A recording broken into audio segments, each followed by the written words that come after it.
Historia del ciego Baba Abdalá. Príncipe de los creyentes, continuó Baba Abdalá. Nací en Bagdad y poseía propiedades heredadas de mi padre y de mi madre, que murieron con pocos días de diferencia. Aunque todavía era muy joven, no me comportaba como un chico que pronto lo desperdiciaría en gastos inútiles y libertinaje. Sin embargo, los aumenté con mi trabajo, diligencia y con el esfuerzo que puse. Era lo suficientemente rico. Poseía 80 camellos que alquilaba a comerciantes de caravanas y que me reportaban grandes sumas de cada viaje que emprendían en diferentes países de tu vasto imperio. En medio de esta fortuna y con un ardiente deseo de enriquecerme aún más, un día, regresando de uno de mis viajes, estaba descargando de mis camellos lo que había traído y cargando de mercancía otros para embarcarme hacia las Indias. Mientras los dejaba pastar en un lugar muy lejos, donde los buenos pastos me habían llevado a detenerme, un monje a pie se dirigió a Basora. Se me acercó y se sentó a mi lado para descansar. Le pregunté de dónde venía y para dónde iba. Él me hizo las mismas preguntas y después de que ambos hubimos satisfecho nuestra curiosidad, combinamos nuestras provisiones y comimos juntos. Mientras comíamos, después de haber hablado de varias cosas diferentes, el derviche me dijo que conocía un lugar donde había un tesoro compuesto por tantas riquezas inmensas que, aunque mis 80 camellos hubieran sido cargados con el oro, las piedras preciosas que pudiéramos llevar casi ni nos daríamos cuenta. Esta buena noticia me impactó y fascinó al mismo tiempo. La alegría que sentí en mí mismo me hizo sentir fuera de mí. No creí que el monje fuera capaz de engañarme, por eso me arrojé sobre su cuello diciéndole: Buen monje, sé bien que te importan poco los bienes del mundo. Entonces, ¿de qué te puede servir el conocer de este tesoro? Estás solo y solo puedes tomar una pequeña parte. Muéstrame dónde está. Cargaré mis 80 camellos y te daré uno como regalo, en reconocimiento al bien y el placer que me has hecho. Ofrecí poco, es verdad, pero según me pareció estaba lejos en comparación con la excesiva avaricia que de repente se había apoderado de mi alma desde que me había hecho esta confesión, y consideré los 79 camellos, que sería casi nada para mí en comparación con lo que me habría privado al ceder ante él. El monje, que notó mi extraña pasión por las riquezas, no se escandalizó y, sin embargo, por la absurda oferta que le había hecho, y sin alterarse me dijo: Hermano, tú mismo te darás cuenta de lo que me ofreces no es proporcional al beneficio que me pides. Podría haberlo hecho sin hablar del tesoro y guardar mi secreto, pero el hecho de que te lo haya contado debe hacerte comprender la buena intención que tenía y tengo de hacerte un favor y darte la oportunidad de recordarme por siempre, haciendo tu fortuna y la mía. Por eso tengo otra propuesta más justa y equitativa que hacerles a ustedes. Les toca ver si les conviene, dijo. Tienes 80 camellos. Estoy por llevarte donde está el tesoro. Tú y yo cargaremos los camellos con todo el oro y todas las piedras preciosas que puedan llevar, con la condición de que una vez cargado me darás la mitad con la carga y quédate tú con la otra mitad. después de lo cual nos separaremos y los llevaremos a donde querramos. Tú ves que la división no tiene nada que no respete la equidad y que si me concedes 40 camellos, tendrás también por mi medio con qué comprar 1000 más. No podía negar que la condición que me propuso el monje era justa. Sin embargo, sin considerar las grandes riquezas que podría obtener al aceptarlo, consideré una gran pérdida la entrega de la mitad de mis camellos, especialmente cuando pensé que el monje no sería menos rico que yo. En una palabra, ya estaba devolviendo con ingratitud un beneficio puramente gratuito que aún no había recibido del monje. Pero no había necesidad de dudar. Debía aceptar la condición o decidir lamentarme por el resto de mi vida haber perdido por mi propia culpa la oportunidad de obtener una gran fortuna. Inmediatamente recogí mis camellos y partimos juntos. Después de caminar un rato, llegamos a un valle bastante espacioso, pero el acceso al cual era muy estrecho. Mis camellos solo lograban pasar de uno en uno, pero a medida que el terreno se ensanchaba, lograron encajar todos juntos sin dificultad. Las dos montañas que formaban aquel pequeño valle, terminando en un semicírculo en su extremo, eran tan altas, tan intransitables, que no había temor de que algún mortal nos viera alguna vez al llegar entre aquellas dos montañas. El monje me dijo: no vayamos más lejos, detén tus camellos y haz que los dejen en este espacio, para que no tengas dificultad en cargarlos. Y cuando lo hayas hecho, procederé a abrir el tesoro. Hice lo que el monje me había dicho e inmediatamente fui a unirme a él. Lo encontré con un pedestal en la mano, decidido a recoger leña seca para encender el fuego. Tan pronto como lo encendió, le echó un poco de perfume, pronunciando algunas palabras cuyo significado no entendí del todo, e inmediatamente se elevó en el aire un humo espeso. Él se paró en el humo e inmediatamente, aunque el acantilado que estaba entre las dos montañas situadas muy alto en una línea perpendicular y no parecía presentar abertura muy notoria, con una puerta de dos lados, al menos como una especie de doble puerta cortada en la misma roca, aquella abertura reveló ante nuestros ojos, en una profunda cavidad excavada en la roca, un magnífico palacio,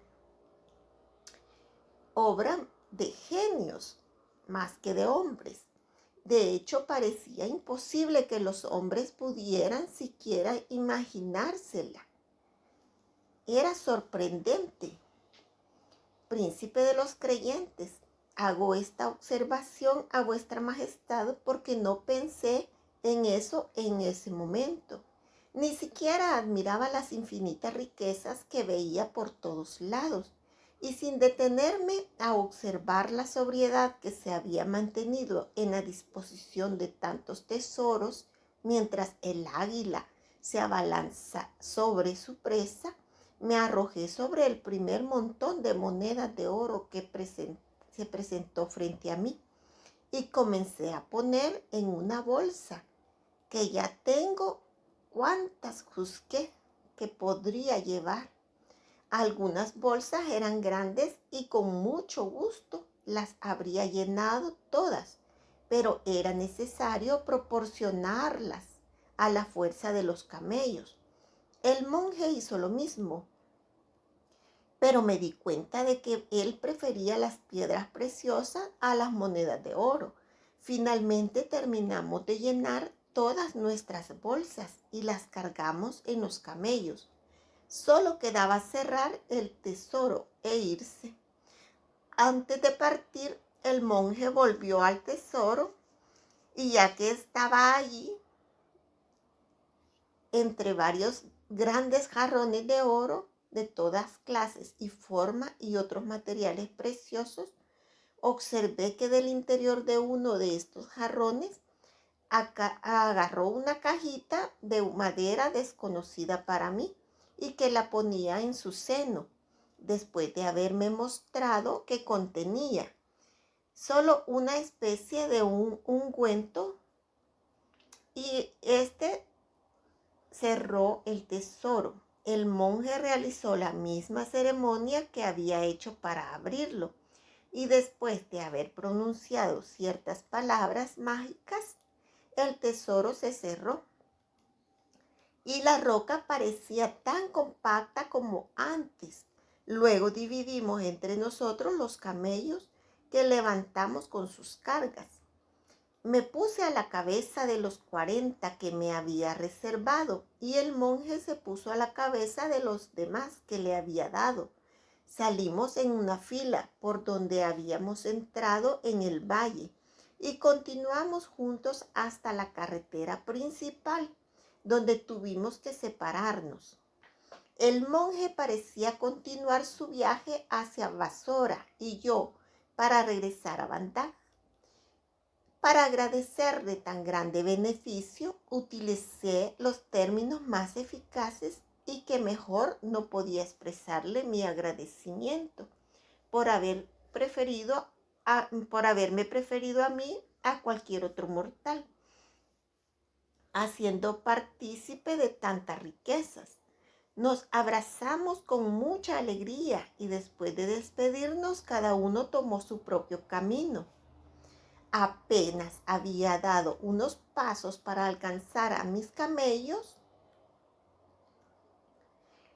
quienes seguían marchando por el camino que les había indicado, cuando el demonio de la ingratitud y la envidia se apoderó de mi alma. Deploré la pérdida de mis 40 camellos y más aún las riquezas con las que estaban cargados. El monje ya no necesitaba todas esas riquezas, me dije. Él es el dueño de los tesoros y puede tener tantos como quiera. Por eso cedí a la más negra ingratitud y de repente resolví llevarme sus camellos con sus cargas. Para llevar a cabo mi plan, comencé por detener a mis camellos. Luego corrí detrás del monje, llamándolo a todo pulmón, para hacerle entender que todavía tenía algo que decirle. Y le indiqué que también detuviera a sus camellos y me esperara. Él entendió, conoció mi voz y se detuvo. Cuando llegué hasta él le dije: hermano, acabas de dejarlo cuando pensé en algo que yo no había pensado antes y que tal vez tú tampoco hayas pensado. Eres un buen monje acostumbrado a vivir en paz, libre de las preocupaciones de las cosas del mundo y sin otra tarea que la de servir a Dios. Tal vez no sepas a qué problema te has expuesto al asumir una tarea tan grande con este número de camellos. Si quieres, escúchame, solo necesitas 30 y aún así creo que tendrás grandes dificultades para gestionarlas. ¿Puedes creer lo que ves? Yo digo, tengo la experiencia de ello.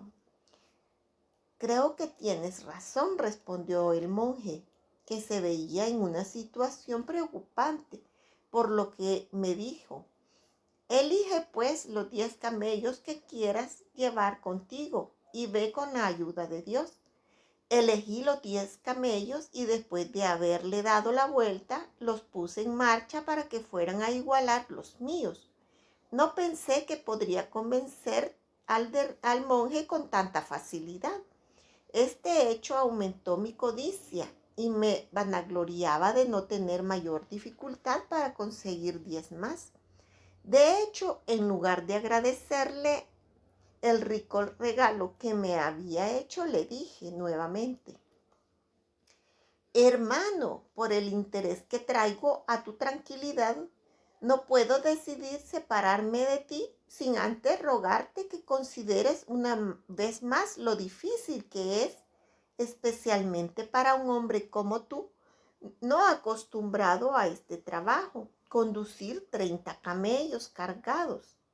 Estarás mucho mejor si me haces el favor similar al que ya me has hecho. Esto te lo digo, como puedes ver, no tanto por mi amor y mi interés, sino para darte un mayor placer. Así que liberados de 10 camellos más, entregándolos a un hombre como yo, que no tiene más dificultad en cuidar de 100 camellos que de uno. Mi discurso tuvo el efecto que deseaba, y el monje me dio sin oposición los 10 camellos que pedí, de modo que solo le quedaron 20 y me encontré dueño de 60 camellos cargados cuyo valor excedía las riquezas de muchos soberanos. En este punto debería haberme sentido satisfecho, pero príncipe de los creyentes, como un hidrópico que bebe más cuanto más sed tiene, me sentí más inflamado que antes por el deseo de obtener los otros 20 camellos que aún le quedaban al monje. Dupliqué mi solicitud y mis oraciones, mis peticiones. El monje aceptó darme 10 más de sus 20.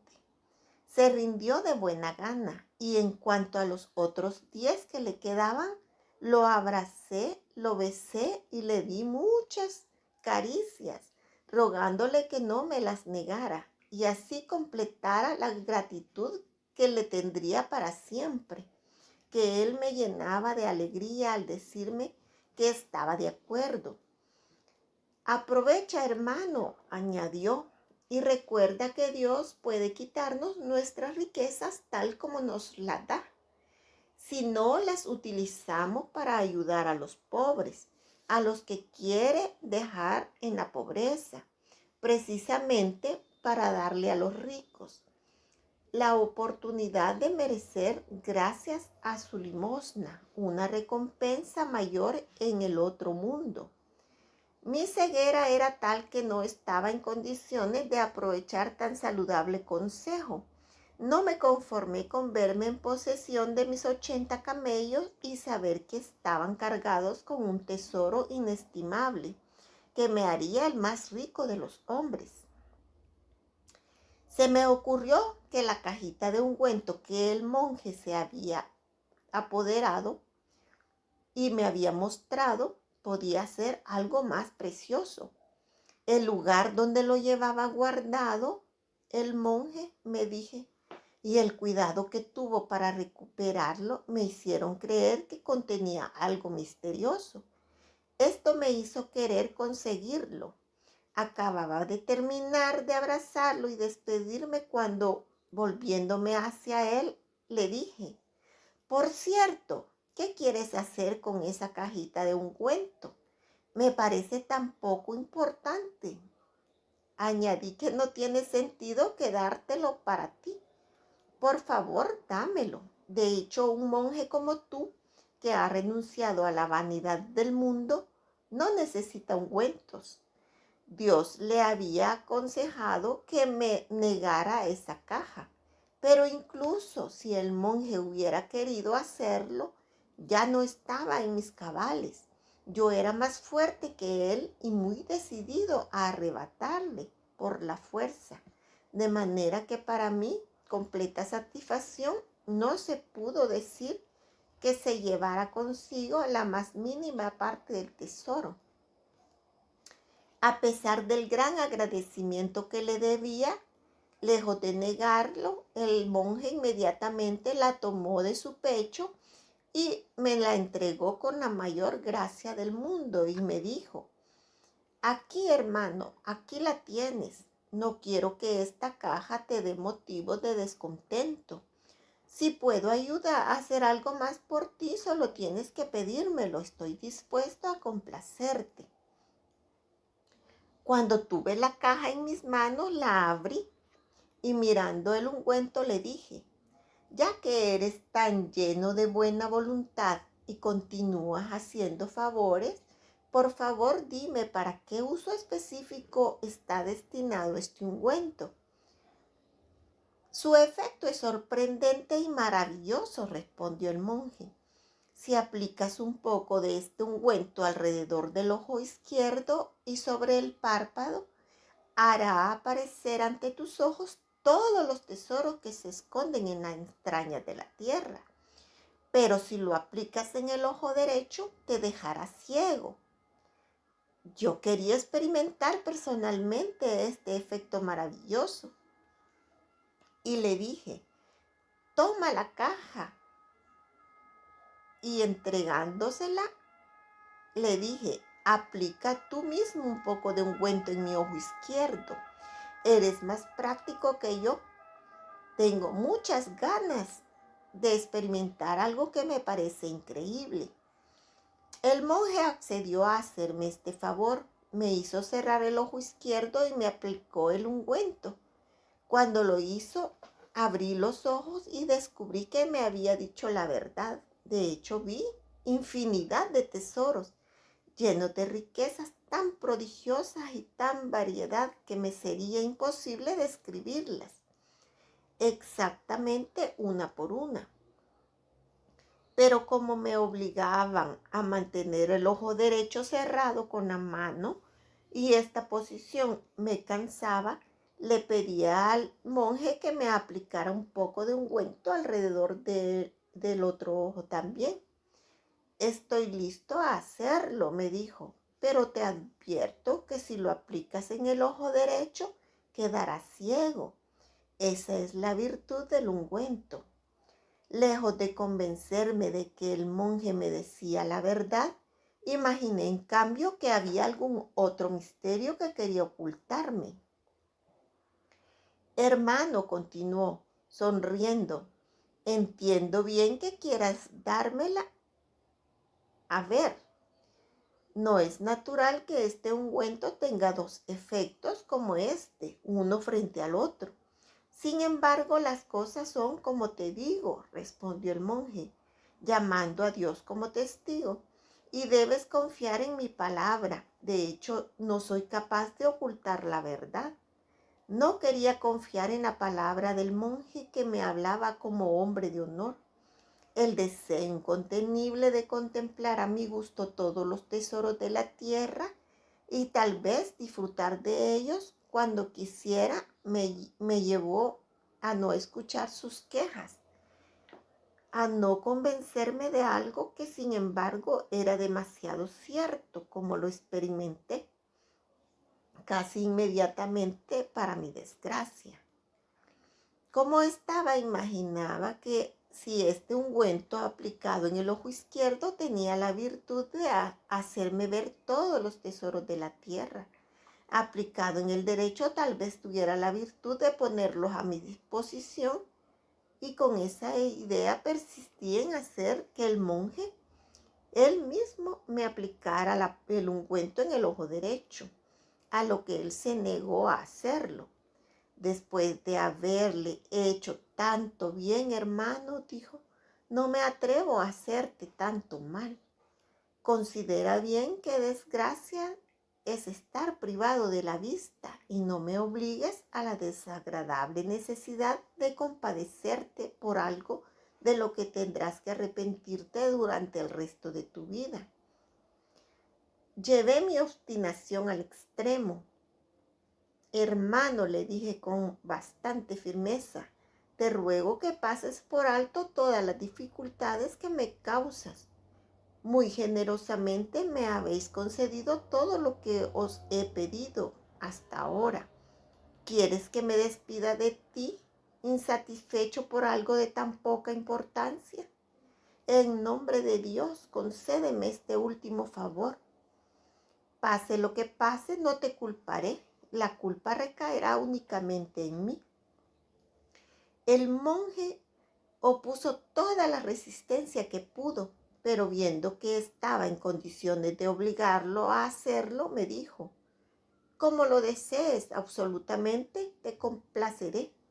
tomó un poco del ungüento fatal y lo aplicó en mi ojo derecho, que mantuve cerrado. Pero, ay, cuando lo abrí de nuevo, no vi más que una espesa oscuridad y estaba ciego de ambos ojos, como tú me ves. Ay, miserable monje, exclamé inmediatamente. Lo que me predijiste es lamentablemente cierto. Curiosidad fatal, deseo insaciable de riquezas. Ah, qué abismo de desgracia me arrojas.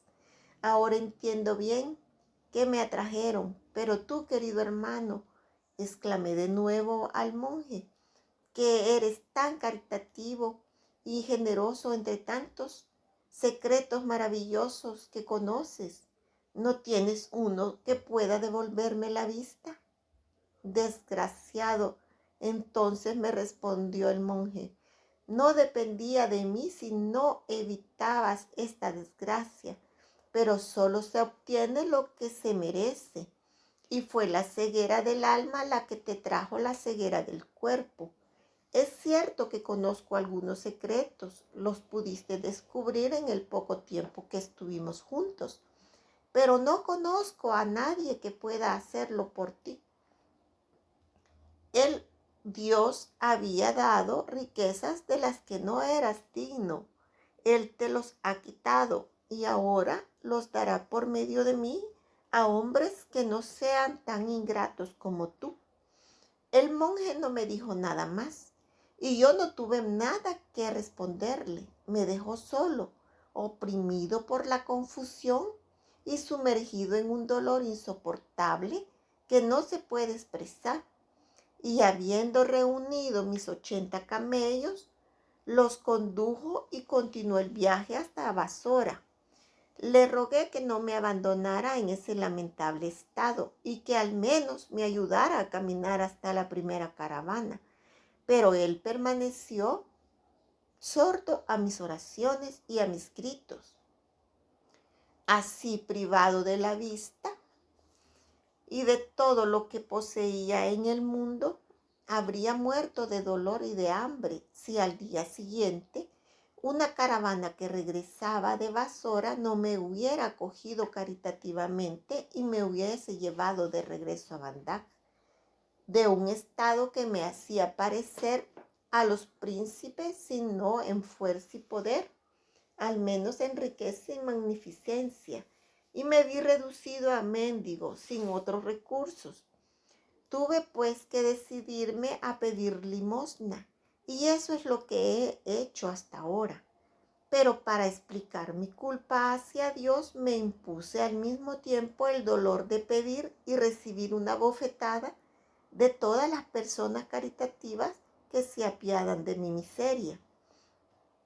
He aquí, príncipe de los creyentes, la razón por lo que ayer pareció tan extraño a vuestra majestad y que debió provocar vuestra indignación. Te pido perdón una vez más como tu esclavo y estoy dispuesto a recibir el castigo que merezco. Y si os dignáis expresar vuestra opinión sobre la penitencia que me he impuesto, estoy convencido de que la consideraremos demasiado ligera y mucho menos mi culpa.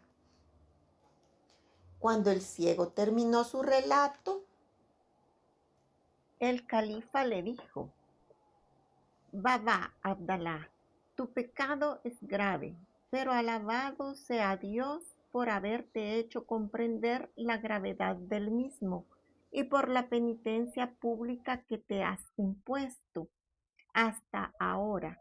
Pero basta, de ahora en adelante debéis continuar en privado, sin dejar de pedir perdón a Dios durante todas las oraciones a las que os obligáis cada día vuestra religión, y para que no os distraigáis de la preocupación de mendigar para vivir, os doy una limosna durante vuestra vida natural de 4 dracmas de plata al día, que mi gran visir te hará dar. Así que no te vayas y espera hasta que hayas cumplido mi orden. Ante estas palabras, Baba Abdalá se postró ante el trono del califa y levantándose le dio las gracias, deseándole toda la suerte, felicidad y prosperidad. El califa Harún al-Rashid, satisfecho con la historia de Baba Abdalá y el monje,